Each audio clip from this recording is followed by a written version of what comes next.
going, everybody? Spidey here. Today I got another comic book review. This is pretty, this is an important issue, so I thought I have to review it. It's The Amazing Spider-Man #1, the first issue, or the second full issue where Peter Parker is back as Spider-Man. How I'm gonna do this is I'm gonna go over the synopsis of the plot of this comic, and then I'm gonna, as I go along through that, I'll tell you my thoughts on it, as I usually do.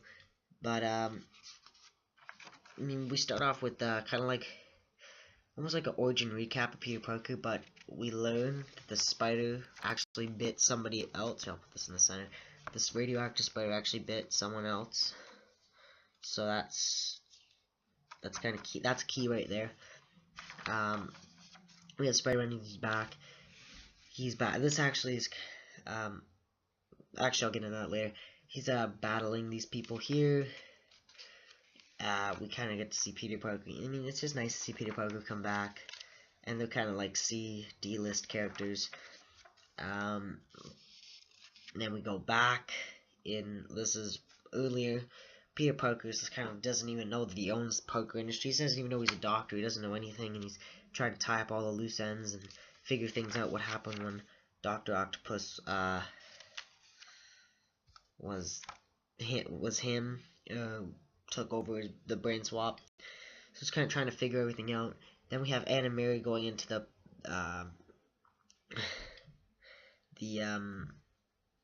apartment to, what is she trying to get? She's trying to find Peter. She's not there, and she finds a wedding ring that the Dr. Octopus Peter Parker was gonna ask her to get him, or her to marry him. So right there is a really big part.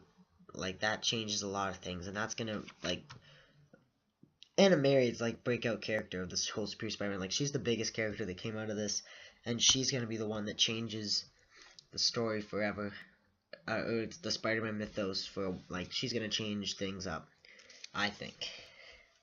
So that's a big thing right there.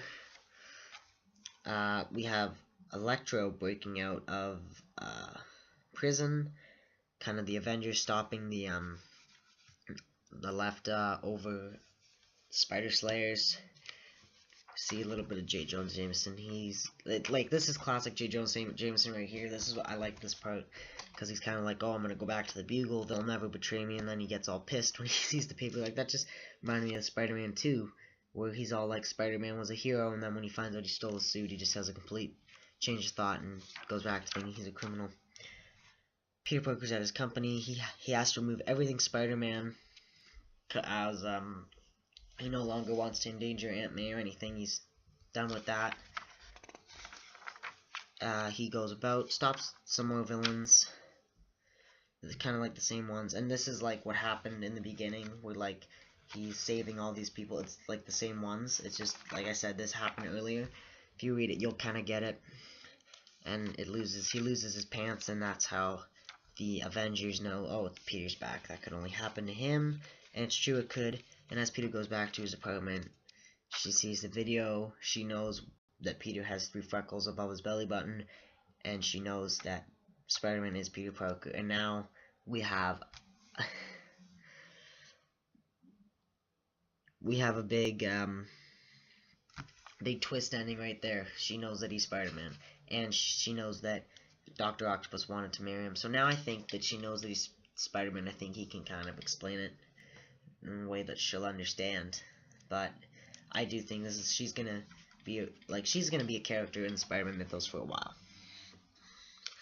And then I don't even want to call these backup stories, because they weren't really. This one kind of was. It was good, though. It was just Electro, and they had to throw it in there because, they want to promote him for the movie, but it's him. He doesn't get any respect, so he wants to go break them all these prisoners, loses control of his powers, and he gets pissed because he thinks that it was Spider-Man for experimenting on him. Then we get some, that's kind of a backup story right there. These backup stories are actually crucial to the actual story, where this one here is of Black Cat. And, well, actually, no, I wouldn't say this is a backup story, because this kind of happens the same time this is, because she's in that prison.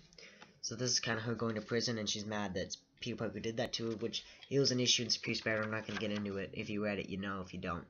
And